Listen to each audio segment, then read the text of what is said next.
Penjelajah waktu sering digambarkan sebagai karakter yang menggunakan teknologi canggih, seperti mesin waktu, untuk melakukan perjalanan lintas waktu. Dan inilah 5 film tentang penjelajah waktu, yang bisa ngebuat otak kalian berpikir. Nomor 5 ada Time Lapse. Adalah sebuah film thriller fiksi ilmiah yang mengisahkan tentang 3 teman Collie, Finn, dan Jasper yang menemukan mesin foto misterius di rumah tetangga mereka. Mesin ini ternyata bisa memprediksi dan mencetak foto kejadian yang akan terjadi 24 jam ke depan. Awalnya, mereka menggunakan mesin ini untuk keuntungan pribadi, seperti memenangkan taruhan dan menghindari masalah. Namun, seiring waktu, mereka menyadari bahwa mengubah masa depan berdasarkan foto-foto tersebut justru membawa konsekuensi yang tidak terduga dan berbahaya. Alur cerita berkembang ketika ketiga karakter mulai berselisih karena keserakahan dan ketidakpercayaan. Mereka terjebak dalam lingkaran manipulasi waktu yang semakin rumit, di mana setiap keputusan mereka justru memperburuk situasi. Film ini penuh dengan ketegangan, intrik, dan kejutan, mengajak penonton untuk mempertanyakan batasan antara takdir dan kehendak bebas.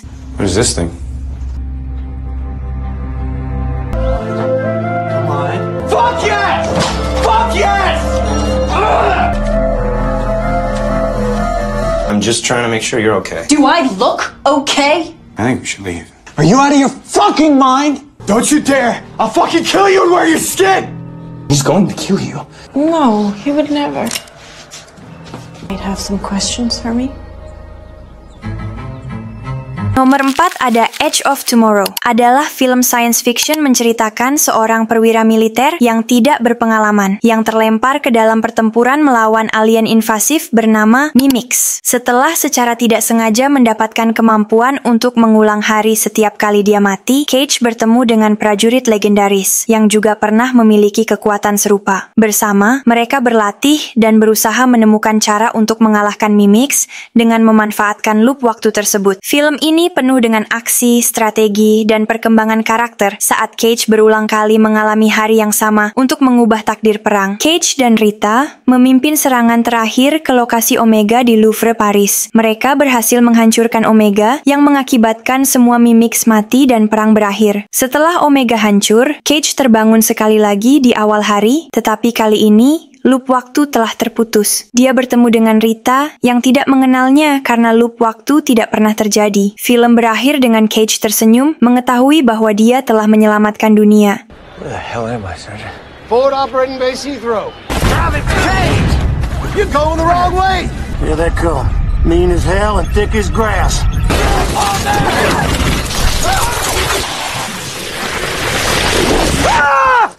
Holy fuck! And if you'll give me 30 seconds to explain how I know that, you may just save the lives of every soldier on this base. Have any of you met me before? Your name is Nance. You're Bibble, Ford, Skinner, Griff. And you have to listen to me. It's taking me there. I'm the Louvre. Where are you? The Omega, can you see it?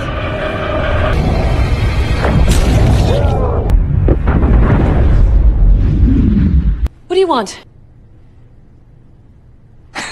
Nomor 3 ada Predestination. Film ini dimulai dengan seorang agen temporal disebut The Bartender yang bekerja untuk sebuah organisasi rahasia yang bertugas mencegah kejahatan sebelum terjadi. Agen tersebut gagal dalam misi terakhirnya dan mengalami luka bakar parah di wajah. Setelah pulih melalui operasi plastik, dia diberikan misi terakhir sebelum pensiun. Agen tersebut ditugaskan untuk menangani seorang pengebom yang dikenal sebagai Fizzle Bomber yang telah meledakkan beberapa bangunan di New York City. Bomber ini telah menghindari penangkapan selama bertahun-tahun, dan agen tersebut harus kembali ke masa lalu untuk menghentikannya sebelum dia melakukan kejahatannya. Agen tersebut menyamar sebagai seorang bartender dan bertemu dengan seorang penulis bernama John, yang memiliki kisah hidup yang luar biasa. John menceritakan kisahnya yang dimulai sebagai seorang bayi yatim piatu yang dibesarkan di panti asuhan. John, yang sebenarnya terlahir sebagai perempuan dengan nama Jane, tumbuh menjadi seorang wanita yang mandiri dan cerdas. Jane bergabung dengan program luar angkasa, tetapi kemudian ditemukan memiliki organ reproduksi kedua dan rahim. Setelah hamil dan melahirkan, Jane menjalani operasi untuk menjadi pria dan mengambil nama John. Bayi yang dilahirkannya diculik, dan John menjadi depresi serta kehilangan tujuan hidup. Saat John menceritakan kisahnya, sang bartender mengungkapkan bahwa dia memiliki kemampuan untuk melakukan perjalanan waktu. Dia menawarkan John kesempatan untuk membalas dendam pada orang yang telah merusak hidupnya. Mereka berdua melakukan perjalanan ke masa lalu.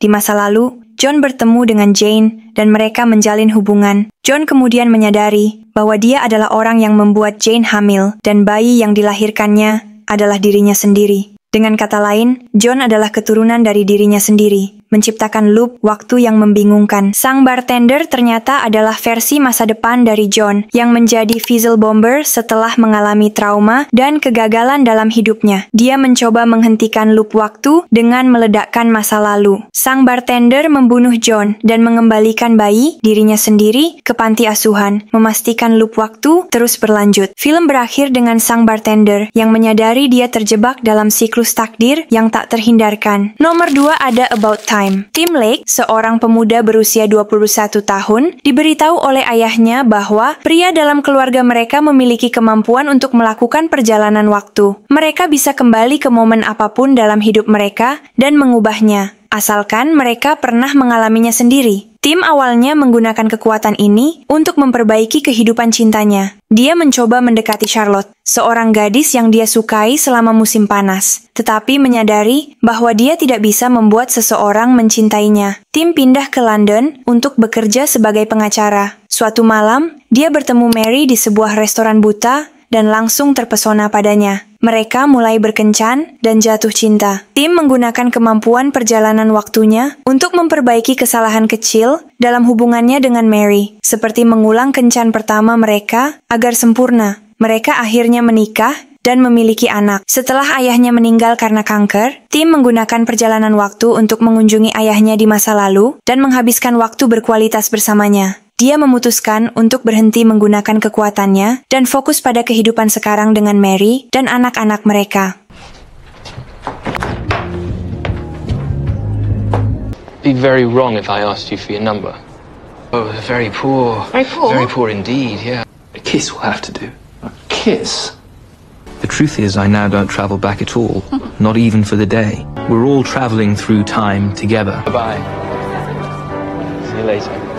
Nomor 1 ada Project Almanac. David Raskin, seorang siswa SMA yang cerdas, diterima di MIT tetapi tidak memiliki biaya untuk kuliah. Suatu hari, dia dan adiknya, Christina, menemukan rekaman lama yang menunjukkan David merayakan ulang tahun ke-7-nya bersama ayah mereka yang telah meninggal. Mereka juga menemukan blueprint mesin waktu di ruang bawah tanah. David dan teman-temannya, Quinn, Adam, dan Sarah, memutuskan untuk membangun mesin waktu berdasarkan blueprint tersebut. Setelah beberapa percobaan, mereka berhasil menciptakan mesin waktu yang dapat mengirim objek kecil ke masa lalu. Mereka menguji mesin waktu dengan mengirim ponsel ke masa lalu. Ketika berhasil, mereka mulai menggunakan mesin waktu untuk keuntungan pribadi, seperti memperbaiki ujian, memenangkan konser musik, dan mengubah momen canggung menjadi kesempatan romantis. Perubahan kecil yang mereka lakukan di masa lalu mulai menimbulkan efek domino yang besar. Misalnya, sebuah pesawat jatuh karena perubahan yang mereka buat, dan hubungan mereka satu sama lain menjadi tegang. Mereka menyadari bahwa setiap perubahan memiliki konsekuensi serius. David dan teman-temannya mencoba menggunakan mesin waktu untuk memperbaiki kesalahan mereka. Tetapi, setiap kali mereka mencoba, situasi justru semakin memburuk. Mereka menyadari bahwa mereka tidak bisa mengendalikan konsekuensi dari perubahan yang mereka buat. David akhirnya menyadari bahwa satu-satunya cara untuk memperbaiki semuanya adalah dengan kembali ke titik awal dan menghancurkan mesin waktu sebelum mereka sempat menggunakannya. Ini berarti dia harus mengorbankan hubungannya dengan Jesse dan semua kenangan indah yang mereka buat bersama. Film berakhir dengan David menghancurkan mesin waktu dan kembali ke kehidupan normal. Namun, ada petunjuk bahwa mesin waktu mungkin masih ada dan seseorang mungkin masih menggunakannya, meninggalkan akhir yang menggantung dan misterius. Babe?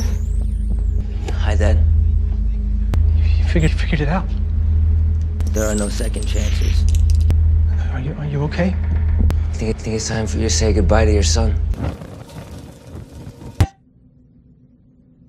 Gimana? Menurut kalian seru nggak? Kalau seru jangan lupa komen di bawah ya. Jika kalian suka dengan kontennya, jangan lupa untuk like, tekan tombol subscribe, dan juga nyalakan lonceng notifikasinya. Supaya kalian nggak ketinggalan konten seru yang berikutnya. Kurang lebihnya mohon maaf. Terima kasih.